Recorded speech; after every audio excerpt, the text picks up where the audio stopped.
Hello, welcome to a new thing. Grace Church presents podcast. I don't know. I'm John Anderson.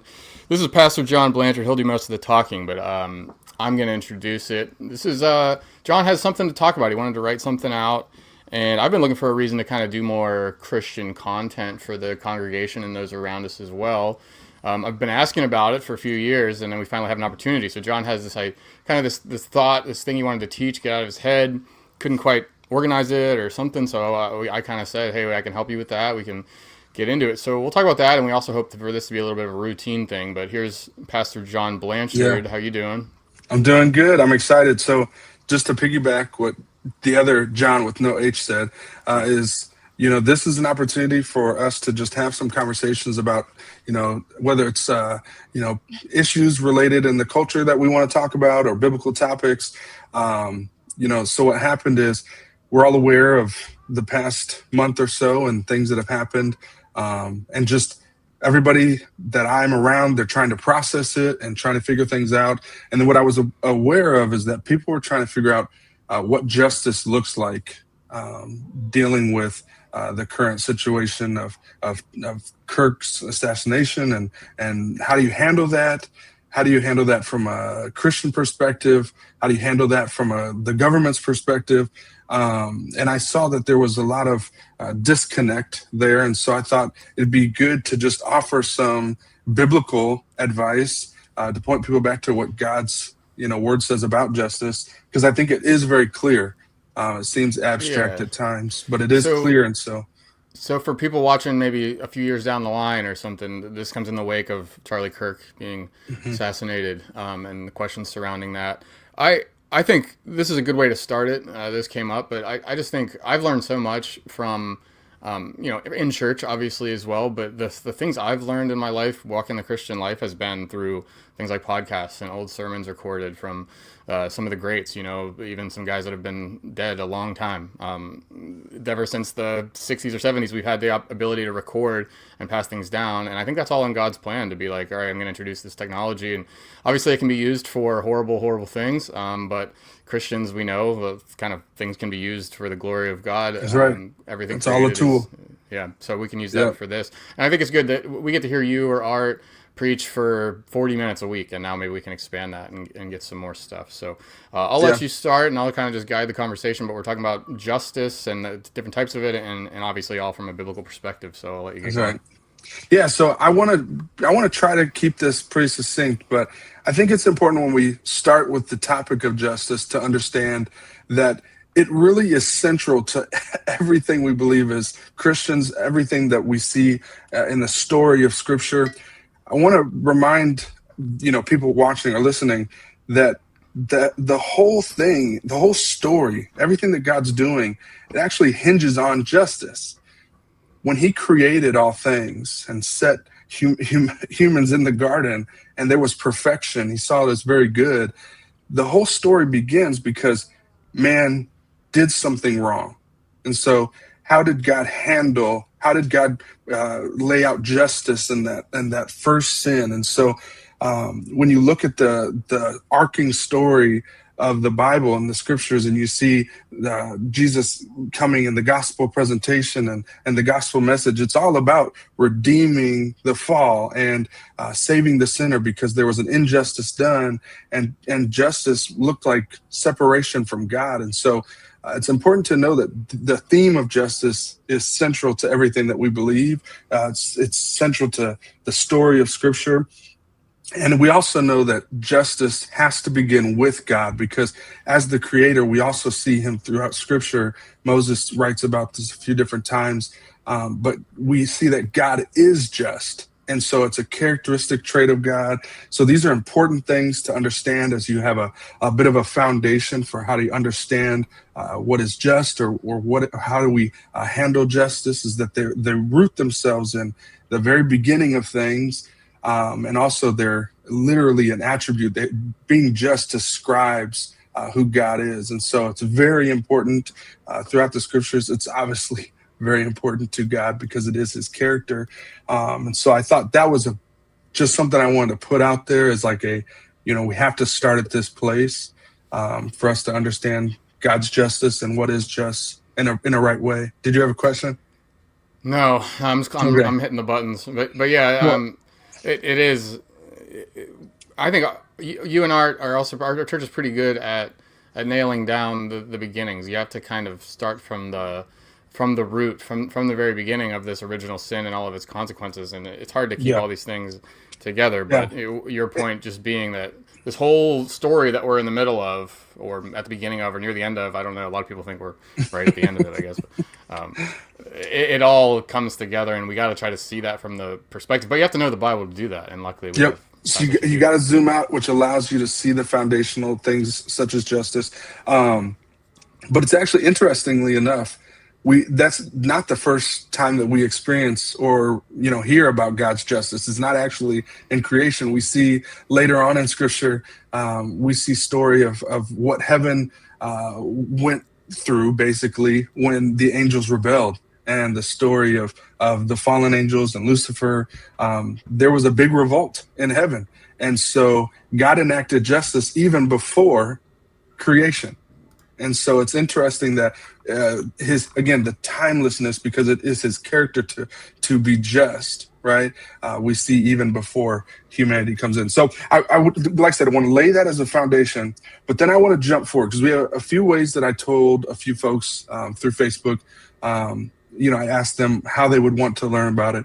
And so we've kind of broken it down. We've discussed this, so you have a few things, but we've broken it down in a few ways. But what I want to tackle first is justice when it comes to the relationships that we have with people, because that's one section of justice and how the Bible teaches about it. Would you Is call unique. it personal justice? Yeah, personal justice. And so um, this is really important because we see scripture. A lot of us are familiar with Jesus' teaching in the New Testament about, you've heard it said, an eye for an eye and a tooth for a tooth. But this is in Matthew 5:38-42.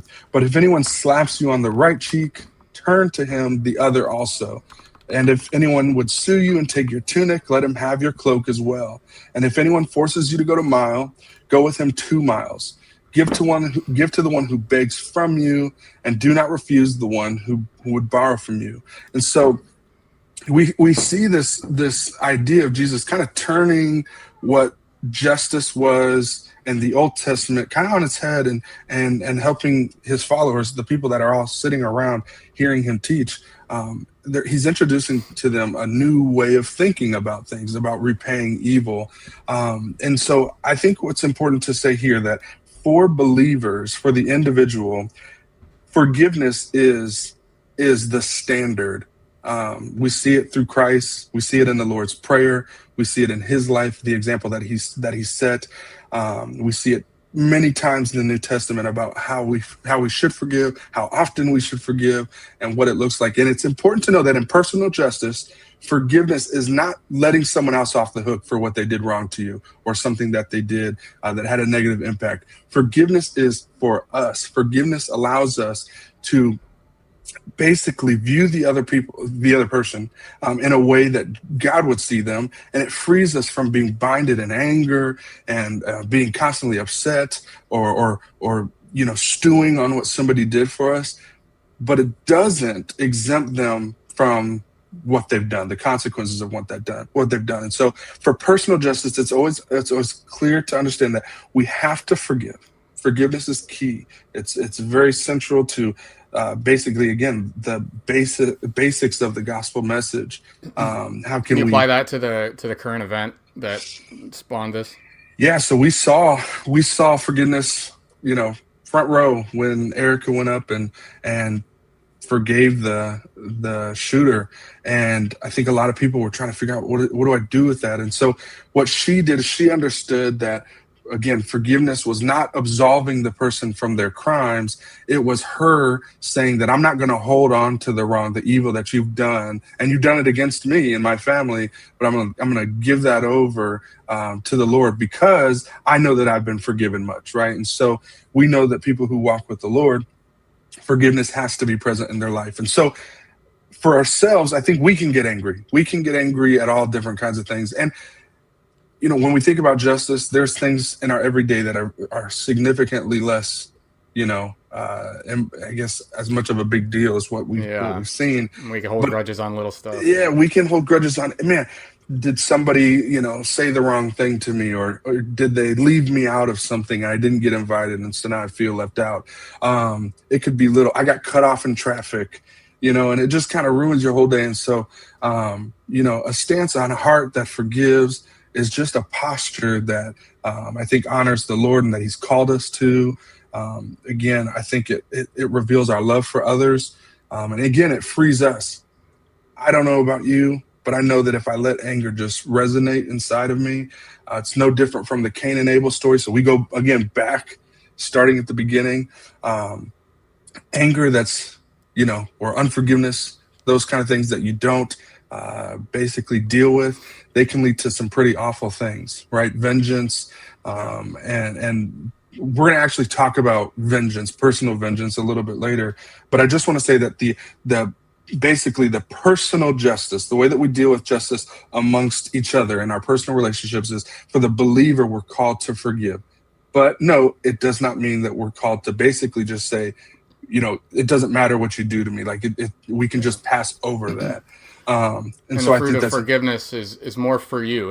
If yeah, the person that in the passage, the person who slaps you in the cheek, you forgiving them doesn't cancel out their sin. I'm repeating what still you said. wrong. Yeah. It doesn't change anything about them. It doesn't make God forget about it. It doesn't. You don't force forgiveness. I Hmm. mean, your God's forgiveness to that person doesn't have anything to do with what you do, but it's about your own your own benefit from that and Yeah, not living with that. yeah, it's interesting. So good points, because I'm going to bring up a passage in Romans later, but it actually starts with bless those who persecute you, and bless and do not curse them. Right. And it even goes on to say in verse 17. So this is Romans 12:17. Repay no evil, no one evil for evil. So to your point, John, when someone's doing something wrong to you, it doesn't mean that it's okay. Paul's calling it evil here, right? So Yeah. it's not Paul saying, hey, when someone does something that you just see is wrong. No, he's calling it what it is. He's calling evil evil. And so we're going to get to the end of that passage in the third point of today. But it's important to note that, yeah, when we forgive, it is not about absolving somebody from basically any responsibility of something that they've done, but it is a personal weight that we are allowing to be lifted off. And it's going to happen for some people, and especially depending on the circumstance. It could be a daily or a many times a day thing that you need Yeah. to check your heart and say, okay, I was in a place where I felt at peace about this and I forgave them, but right now it's come back up and I'm angry again, right? And so I think there's something, about, this is just how our mind and heart work, but I think there's also something in being able to disconnect our emotions from things at times, because our emotions want to run wild, and our emotions really, they tend to be all about us. And so if we let our emotions run wild, and it can start to make us view everybody as a problem, even if it's the smallest thing, right? Like sometimes if it's, you just Yeah. had a long day. So again, personal justice between you and I, there needs to be forgiveness offered. But on the flip side, because we're talking about kind of the victim, but the person. So if you've wronged somebody, right? Scripture makes it clear that if you've wronged somebody, you have the responsibility to try to reconcile and to also offer your apologies, right, or to make right. And so, personal justice means that if I, wrong you or your family, or if I say something that was out of line, then I also need to come back to the table and make things right, right? And so Yeah. that's the other side of this. Sometimes when we view justice, we only think from the side of the victim. And And so, this applies from believers to non-believers, but I feel like it's even more important inside the church if you want to even get it to the local level of inside your own church. I don't know, like I hope our church has crazy big fruit and a big impact in the society and in the community, but if we have all these little strifes inside that aren't forgiven, that aren't talked about, I don't mhm. know, like that obviously stops a person from being the full power that they have, but it also might just completely knock down a church. I don't know. Like the Yep. purity of the church makes a big difference in my view.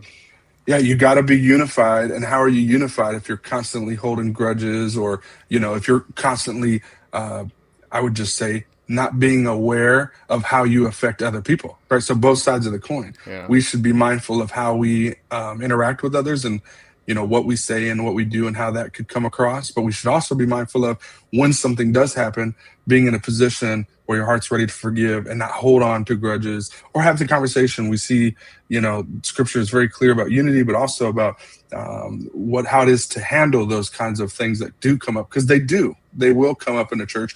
Anytime that you get more than one person together, there's going to be, a reason to have a disagreement or difference of opinion. But again, especially when we're thinking in the line of justice, and when people do something wrong, it's important to understand that, to your point, and I think we'll get to this even more in detail, that as a church, we should be a beacon of justice, right? Our relationships should definitely ooze justice and our desire for what's right. And I'll explain that actually later. So let's go to the next part. Yeah. Yeah. So that's kind of the two relationships we can kind of see here are the person wronged and the person that did the wronging. That's one thing. That's the personal side. But the second point you're going to get to is government places, people that are in authority over others, and that's the second point. Yep. So anytime that you get more than just your individual relationship, and you're talking about the community that you live in, the society that you submit to, our government, those kinds of things, what does the Bible say about that kind of justice is important? And so when I posed this question originally on Facebook about who would like me to explain this, I did mention that, it's important that we understand the difference between personal justice and then the government side of justice, which, we especially get to see with Israel, because God set them apart. He gave them his statutes, and then he tells them to go enact it. And so in Deuteronomy, if you want to pull this one up, Deuteronomy chapter 16, starting at verse 18 to the end of the chapter there, we get this long list of dues, basically, for the Israelite people. And we finish chapter 16 with justice, and this is so important. Okay, it says, "You shall appoint judges and officers in all your towns that the Lord your God is giving you, according to your tribes, and they shall judge the people with righteous judgment." So we have a description of how they're to be judged, not just with any judgment, but with righteous judgment. And I'll go on to explain that in a second. "You shall not pervert justice. You shall not show partiality, and you shall not accept a bribe, for a bribe blinds the eyes of the wise and subverts the cause of the righteous. Justice and only justice you shall follow, that you may live and inherit the land that the Lord your God is giving you." These are clear teaching here about the importance of justice. And here's what I want to point out. The standard here is righteous judgment, wise judgment, right? Wise in the sense that I have clarity, right?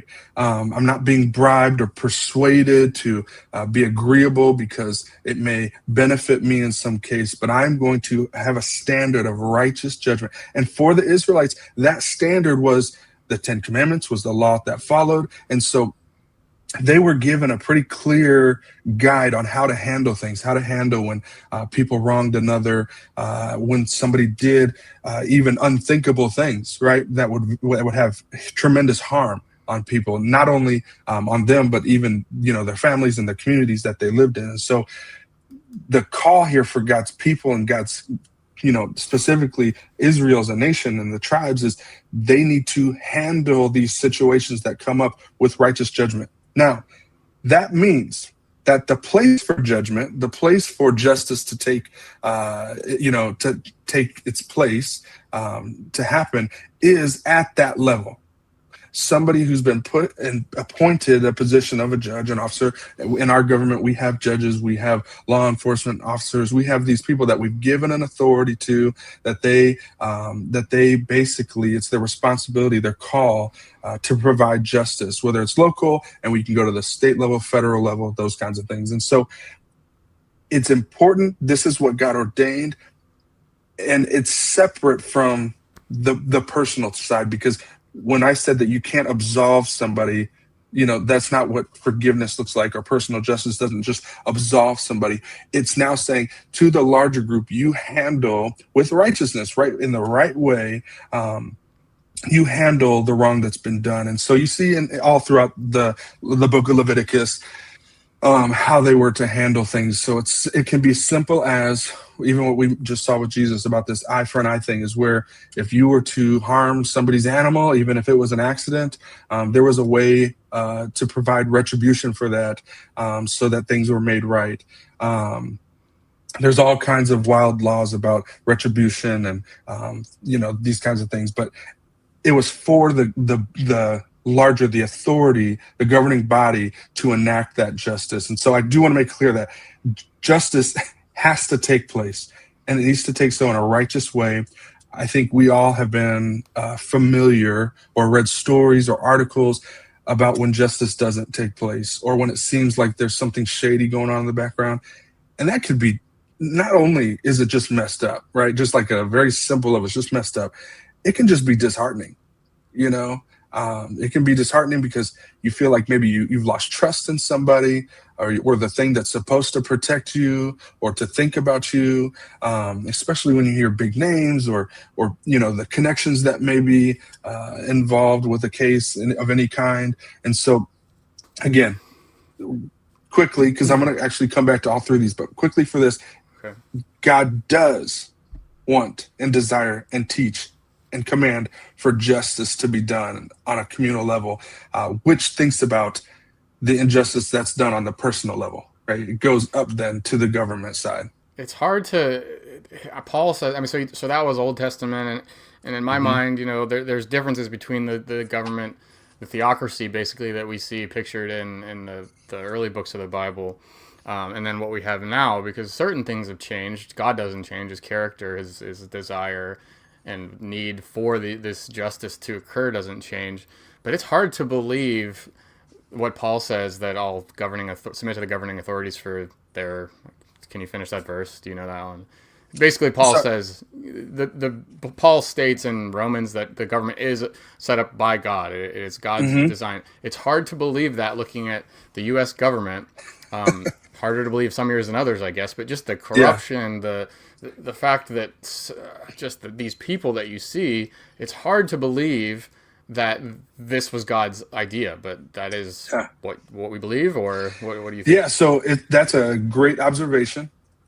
And we got to remember, this is, again, you got to take that step back, is that all that we see and that we experience in the earth now was not God's idea.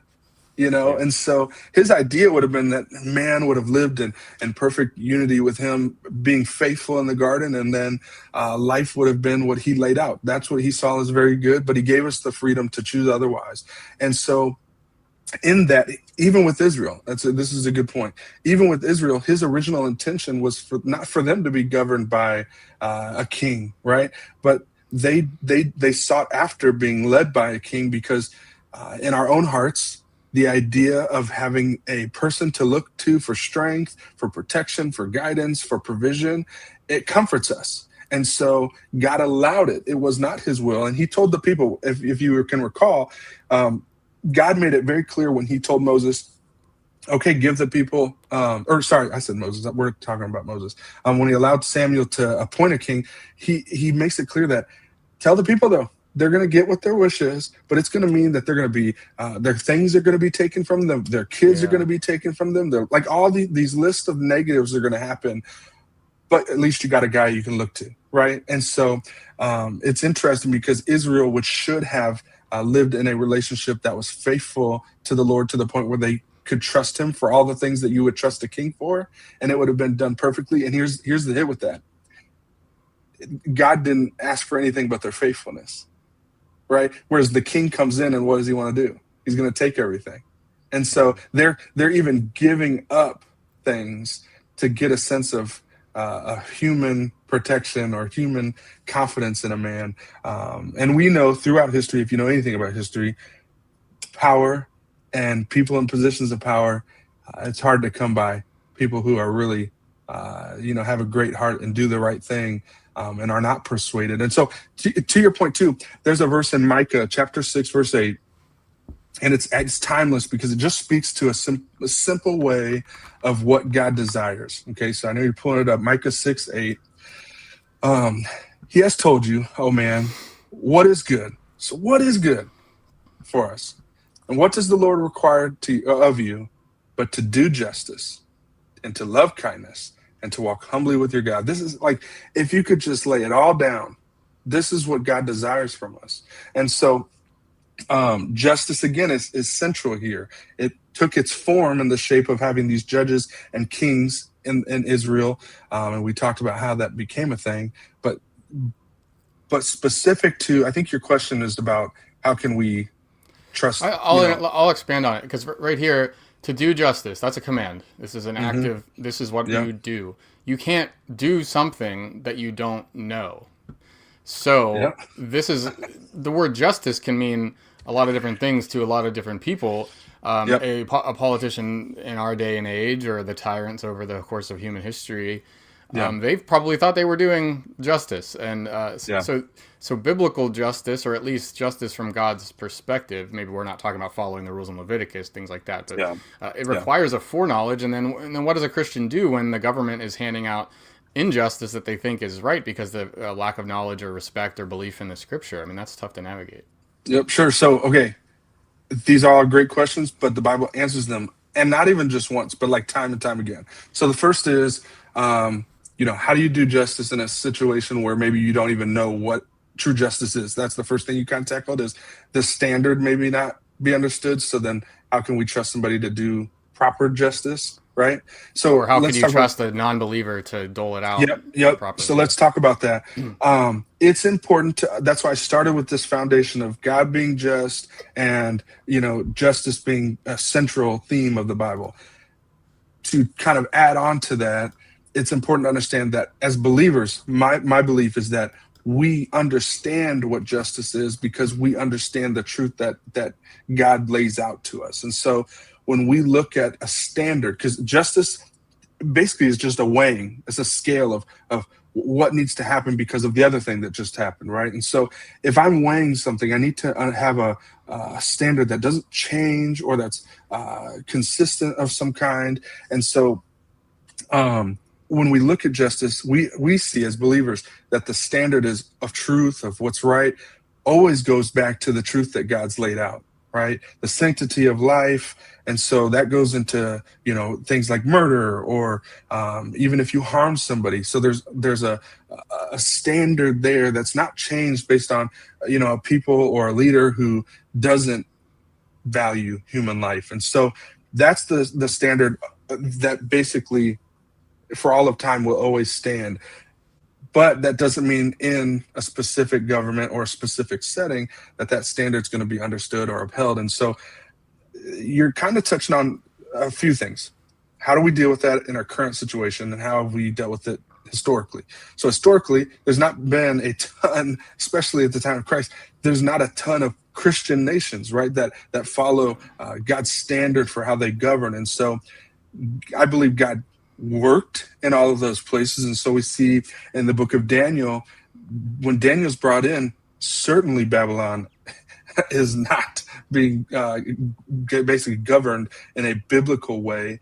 But his call was to obey the Lord in that setting. And so that meant he didn't eat the food that they wanted to provide, and he trusted the Lord for provision. They didn't, his friends, who we don't know where Daniel is at that time, don't bow down at the command of the king, and they get thrown into the fire. But God provides. And then you see later with Daniel, with the reign of Darius, that basically the other officials, they plot this plan to basically put Daniel in a bad situation, and they know that they couldn't do it because he was faithful. Like there was no other place that he was breaking the law. That's what I want to get at, is if you go to Daniel, and I think it's chapter 7 or 8 or so, he when he's put in this position basically of authority over all so it's 6, it'd be 6. The lion's den story gets kind of wordy and lengthy, so it's towards let's see, I'm trying to read it with you guys. They basically, they go to the king, and they try to, put this new injunction in. It's actually above, when they try to basically devise this plan, and they tell him that they can't find anything wrong in him. He hasn't broken anything. If you scroll up into, no, sorry, 6. You're in 5. Sorry, I looked away. So right here in the first paragraph, it's actually verse 5. So then these men said, we shall not find any ground for complaint against this Daniel unless we find it where? In his connection with the law of his God. So when it came to their standard of, was he breaking any rules of the king? No. He was living in a peaceful way that was obedient to the law. Now, where was his stance? Always, if it ever encroaches on his obedience to what the Lord has commanded, he's going to be faithful to the Lord, right? That supersedes his obedience to the governing law at the time. And so what they do is they change the governing law with the king, because they knew that if they changed the law to put Daniel in a bad place by saying, hey, if anybody for the next period of time worships or seeks after God or any king, then they're going to be thrown into the lion's den. And knowing that, Daniel's not unaware, but it says knowing that, right? If you go down to verse 10, when Daniel knew that the document had been signed, what did he do? Here's what we would typically do. If we knew that some harm was going to come our way, if we did something or stood up for something that somebody said was wrong, we would typically try to hide it, or maybe I'll just adjust the way I do it. Like, maybe it's something that doesn't need to be done this way. But what he does is he goes to his house and he goes by the window and he prays 3 times a day, not once in secret, but he does it 3 times a day. And he knows that people are doing this for what? For him. He knows he's trying to be trapped right now, but he doesn't stop being faithful to the Lord. And ultimately, God's faithful in providing a way for him to come out of that unscathed. And so how do you live in a manner, in a government that maybe has a different standard of justice, or how they look at justice? Well, you trust the Lord. It's always been about trusting the Lord, whether you're in Babylon or whether you're in Israel. And there were plenty of times where the Israelites who were under the law of God per se didn't follow the law, and that standard was broken. And so there's judgment. I believe that Micah passage, if I can recall properly, is coming off the tail end of some pretty poor judgment and justice not being handled properly. And so I would say the standard is always the same, and that's the standard that we're called to. That's the standard we're called to be faithful to and enact it in our own lives. And here's the thing: in America, we do have the ability. This is what makes this conversation really complex: is that we live in a country that we are allowed to speak into how it's governed. Yeah. And that's unique. And so the people's voice matters. And so if the people have a chance to speak into something, Christian, don't be scared. Sometimes we think that we just have to totally disconnect from government. And I understand that point, but we have a responsibility, because we're in a certain setting and time that we are, where we have the ability to. So you have the ability to speak into how your basically your local level is governed, your state is governed, and your federal government is governed. And so I'd say with that responsibility and ability, Christians should be faithful in that. And so that all bleeds together into how we understand living in, trying to pursue justice in a place where standards aren't always, in agreement with us. But I ultimately say God's aware, and God uses even the people we say are not great leaders, right? If you go back to the Daniel story, I mean, when you look at Nebuchadnezzar, Daniel tells his son that his power, his authority, his reign, his rule, all came because that God gave it to him, which is such a mind-blowing thing, because he basically allowed Israel, his own people, to be taken captive, right? Because of their sin. And he's giving this authority, this rule, to a man who's certainly not, in our minds, someone that we would say has this righteous stance or standard, right? And he's got this journey with God where he's humbled, and he comes back and he's humbled. And so it's very interesting to see how God uses people in authority positions where we don't understand how and why, but he does. I guess the Romans 1 point about nobody has an excuse because you it's in your heart, like the natural law, right? That even There's that if too. the president, the king, the tyrant, whatever, even if they're not a Christian, they don't claim to be. It doesn't Hmm. give it. They can't plead ignorance at the end of the day. Yeah, Oh, I didn't know murder was wrong or that's whatever. right. Like, so they can't. We can't expect everybody to follow the scripture and everything, but there is a certain level that just being a human being, God's natural law at some level. So is that it for point two or anything Yeah, I else? just to add on to that too, because it's Yeah. great when we are created in the image of God. That speaks about attributes, right? And so even when you're talking about having an understanding of a moral law, that compass that's kind of inside of us that knows right and wrong, regardless of being taught, we also have a desire for justice naturally. Yeah. People naturally want to see the right thing happen, especially if they're on the wrong end of it, right? What they tend to do is they push that justice thing down if it can be at a personal gain, right? But it's in there. The idea of, it doesn't take our kids long enough. They're 2 years old, and that's not fair. Right.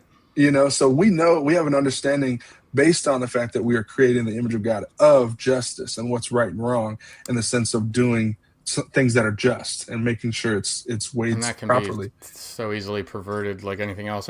I've always thought like nothing tragic has ever happened to me. I've never lost a kid or anything like that. But you see these examples where someone's family member gets taken away, and the person is gone. They're dead. They were killed. And then years later, as the court goes on, there's still this. I mean, they're going to these court cases. They're going Mm, a decade down the road when the guy might be up for parole or whatever, and they're going to plead this case that we can't let we can't, even if they don't think he's a threat. I don't think that's what it's about. They're concerned that they need the justice for what that person has done. I've never yeah. really understood that. I guess you have to be in that situation to understand it. But to me, it's like if someone took my daughter or one of my boys' life, I don't know. Like I think right now that a couple years down the road, I wouldn't be so much concerned about what that person did because my loss it's lost. It's done. It's not coming back. But that speaks to that urge Yeah. within you. So remember, justice is not just about us, too. So Yeah. you're trying to, think about how you would process something awful, a tragedy like that.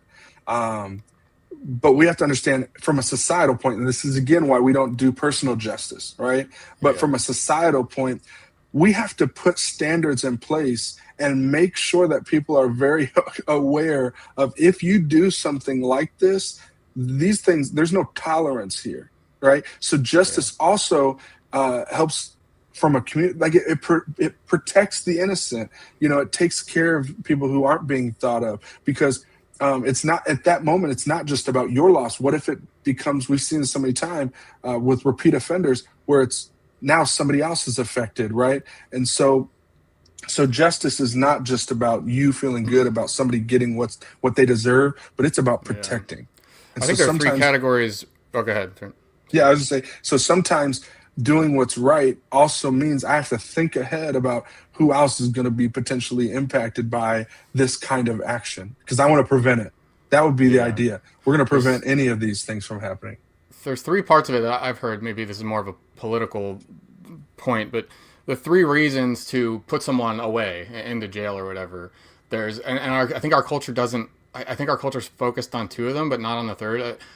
Obviously, it's keeping them off the street, so prevention, right? Preventing that person from doing it again. Hmm. Rehabilitation. We like to talk about rehabilitation in our culture, right? We want to fix Yeah. that person, and that's a good impulse. I'm not saying that's bad. Hmm. The third one is retribution, right? And I think that our culture, and not to get, I mean, some of the news stories you see now, like we're not so much concerned about retribution. We just want to prevent and we want to rehabilitate, but the retribution thing kind of gets lost. And I guess that's more of the spiritual idea than the practical one in human terms.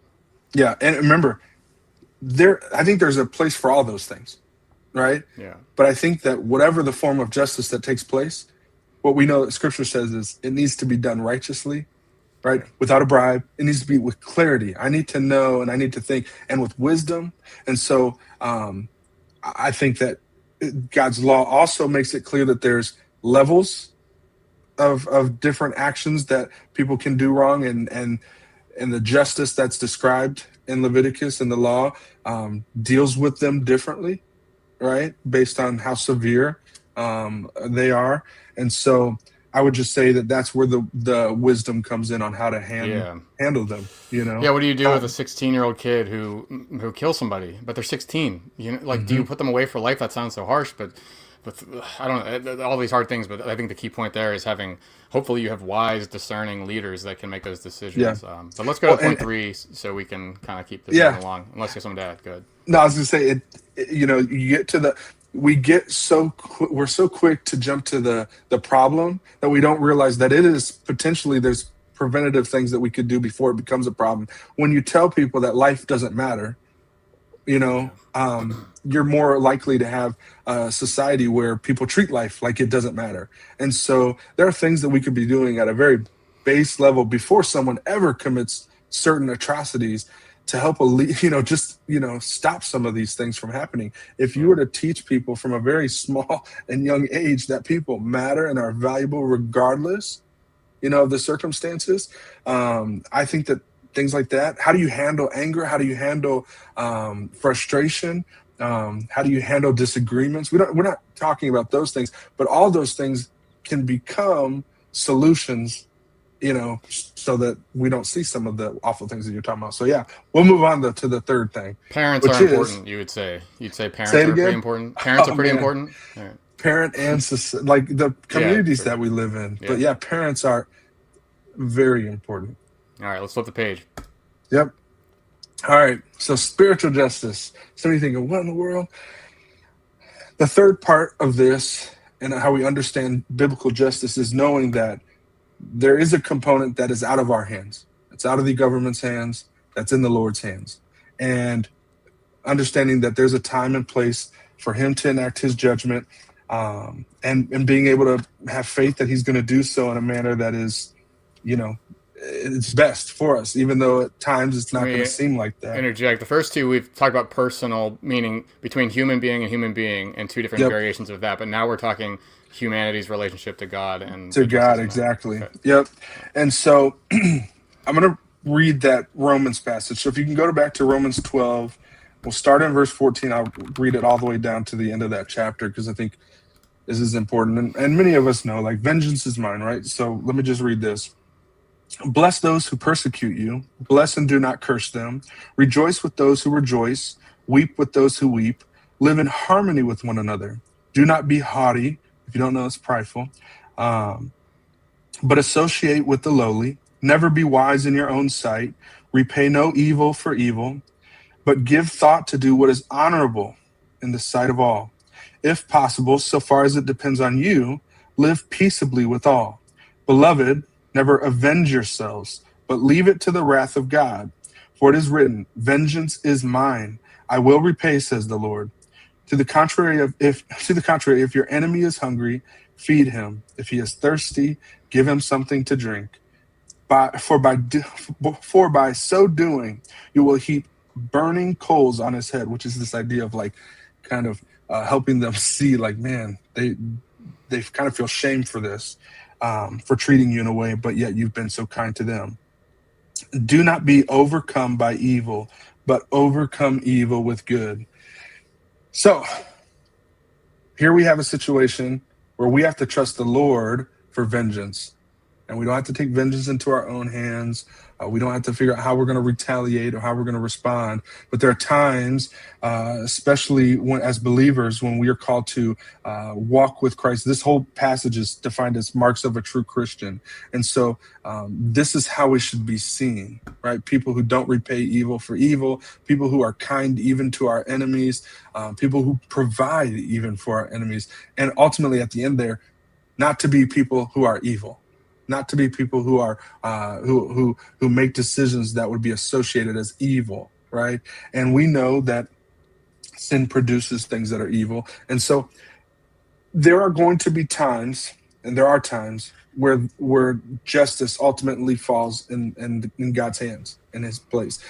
We know that He is just and that He will handle justice eternally. We know that there will be a day of justice where He basically judges all things, and nothing is going to be basically the standard that we hope for, of things not just going by the wayside, or people just getting away with things. The idea of justice and the hope we have for what's just, that's gonna happen. And we see it in times where God steps into humanity and provides justice at his hand. If you look at the story of Daniel that we've mentioned a few times, for the son of Nebuchadnezzar, there was a moment where God enacted justice and his life ended very quickly after being revealed that when God weighed the scales of his life, he was found to be in a lot of error and pride. And so God stepped in that way. And that's when Darius, takes over. But what I want to do is I want to take all that we've learned and try to apply it back to one story really quick. So I'm going to actually have you go to 2 Samuel. And you can kind of keep that up on the side. We'll go start at chapter 13. And I don't want to go, it's actually, 13 through 19 is what I want people to read. Because I think this is a little bit of the homework. I think we got to invest a little bit of our own time and attention to learn. But when I was trying to figure out how to have these discussions and help people see biblical justice, I thought this story hit every single one of these things, and it does so in a powerful way that it's very understandable, that's very real, that we can take away. It's practical, and it does it in a story, so it kind of draws you in to want to know what happens next, or you're like, how did this person handle this thing? So starting in 2 Samuel 13, David's king, and we begin this narrative, this story, with one of his sons who has an attraction towards a relative. And this is an attraction that God's law would have stated very clearly that this is not something that can happen with God's people and his nation. It is not something that is good. It's something that is wrong. And the story goes on where David's son Amnon, he does an incredibly awful act towards Tamar, and of injustice, I'll say. And David doesn't do anything about it. David's aware of the awful thing that his son had done, but he doesn't do anything. And so his other son, Absalom, he's upset because David isn't basically enacting justice. There is a specific law for the kind of thing that Amnon did for how he should respond, which should have been his own life. Amnon should have been put to death because of the awful thing that he did. But nothing happened. And Absalom gets really upset and takes justice into his own hands. And we see a story of another brother taking the life of a brother because he was desiring justice to take place, but it wasn't. And then ultimately the story just starts to unfold. And the theme of justice is just the driving force in all of it. Right. And so Absalom then, he runs away because of the thing that he's done. He gets away from his father. And David is sad, but still, like, nothing is happening. Absalom comes back. There's forgiveness and this position that's given to him. But he sits at the gate, and people are coming into Jerusalem, and they're trying to have their cases met. And remember, we saw in Deuteronomy that one of the commands for Israel was to have these people put in place to handle these things that would come up and provide justice. And they weren't doing that.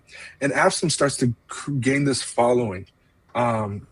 He gains this following of people who have brought their cases to him, and he kind of handles them. He's become this vigilante character, right? Who's handling justice. He's the one who handled the justice when it came to the wrong that was done to his sister by Amnon. And so ultimately it leads to revolt, where he goes away and he's going to lead a revolt to become the king. And what does that mean? That means he's got to take out his father. And so, there's this split of people who are choosing one side or the other. David he's on the run. he comes in contact with people who, basically curse him. And they all can be pointed back to justice, because there's a Benjamite man who goes out and curses David, as you can imagine, because of, Saul and how that story unfolds.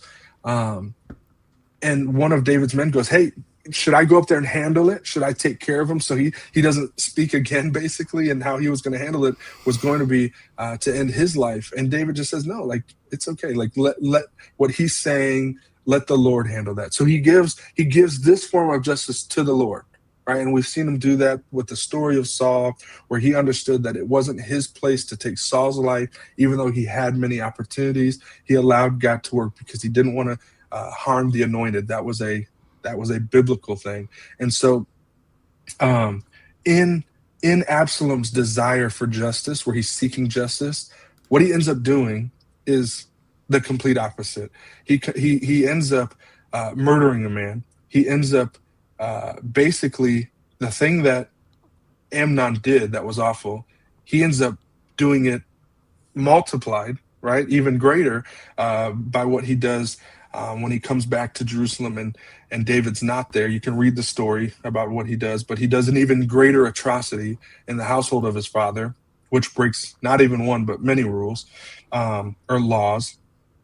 And then he's seeking to kill the king. And so he's gotten to this place where his desire for justice has turned to evil revenge and has created a big mess in his life and for everyone around. And so ultimately, we get to a place where Absalom is killed, and it's at the hand of David's men. And David struggles with that.